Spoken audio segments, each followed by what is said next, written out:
Good morning, everybody. I'm Mr. David, and this is Friday Storytime at Casson Public Library.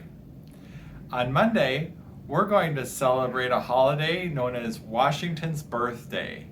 Now, Washington's birthday is actually February 22nd, but they decided to celebrate it on the third Monday in February every year. Now, colloquially, it's also known as President's Day. So we celebrate all the presidents, not just Washington.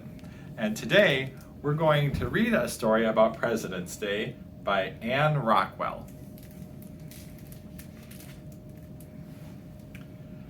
President's Day is when we celebrate the birthdays of George Washington and Abraham Lincoln. They were both born in February many years ago. They were both very great presidents of our country, the United States of America. Grown-ups vote every 4 years to choose the President of the United States.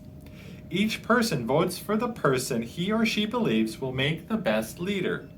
They don't all agree, so whoever gets the most votes becomes president.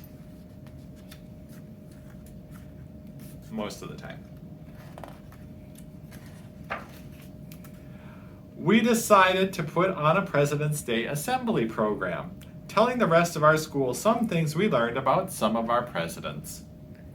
We worked hard getting ready, painting and cutting, stirring and cooking flour paste, and tearing strips of newspaper for paper mache.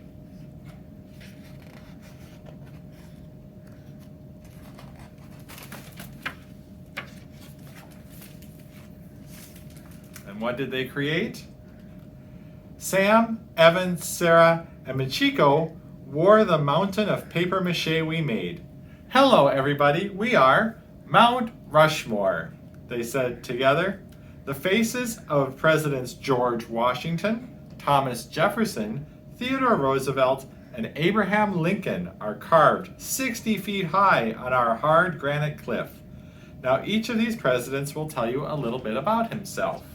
Have you ever been to Mount Rushmore? I have, a few times. I was George Washington. That's because my birthday is the same as his. I was born on February 22nd, 6 years ago. But George Washington was born more than 200 years ago, almost 300 years now. Good morning, I said in a deep voice. I led the American people when they fought to be free from the King of England. We won, so I was elected the first president of a brand new country called the United States of America.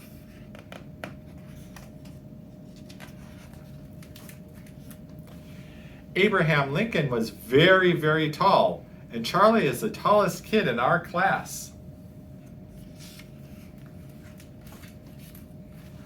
I am the 16th president of the United States, he said.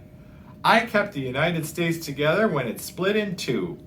I said, a house divided against itself cannot stand, and I meant it. We fought a long war to keep our nation together. That's why it's called the United States of America. United means many stick together like one.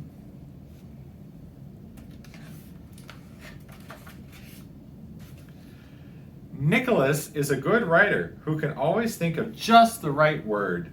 When he came on stage wearing a red wig with a short pigtail in back, he just sat at his desk, writing with a pen made of a feather. Everyone waited patiently while he scowled and scratched his head, crumpled pieces of paper, and tossed them into the wastebasket. Finally, he cried out, "At last! It's done!" He stood up, bowed to the audience, and said, "Good morning.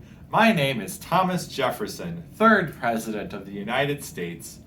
I wrote something called the Declaration of Independence that told why we wanted to be free from England. It's pretty good if I do say so myself." He started to read what he wrote. But suddenly, Jessica came galloping out on a hobby horse. "Good morning," she shouted. "My name is Theodore Roosevelt, but you can call me Teddy. I'm the 26th President of the United States. When I was a kid, I was sick a lot and couldn't go out to play. But when I grew up, I was healthy and strong and loved the outdoors. I wanted a lot of this big, beautiful land to always be wild. That's why we set aside more land to be national parks where plants and animals could always be wild.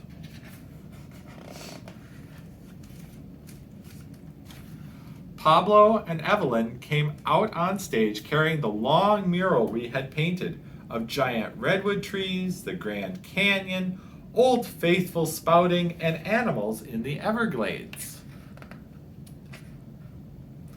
All of them are national parks, and Teddy Roosevelt started the national park system. The rest of us joined them: Mount Rushmore, George Washington, Abraham Lincoln, Thomas Jefferson, and Teddy Roosevelt on his horse. We bowed while everyone in the audience clapped for a long time.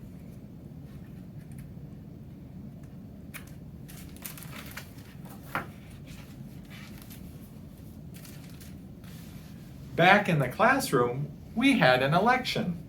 Everyone wrote the name of someone who'd make a good leader on a piece of paper. I wrote Pablo's name because he's smart and never mean. We put each piece of paper in a box. Mrs. Madoff counted the votes. The person whose name appeared most often would win the election.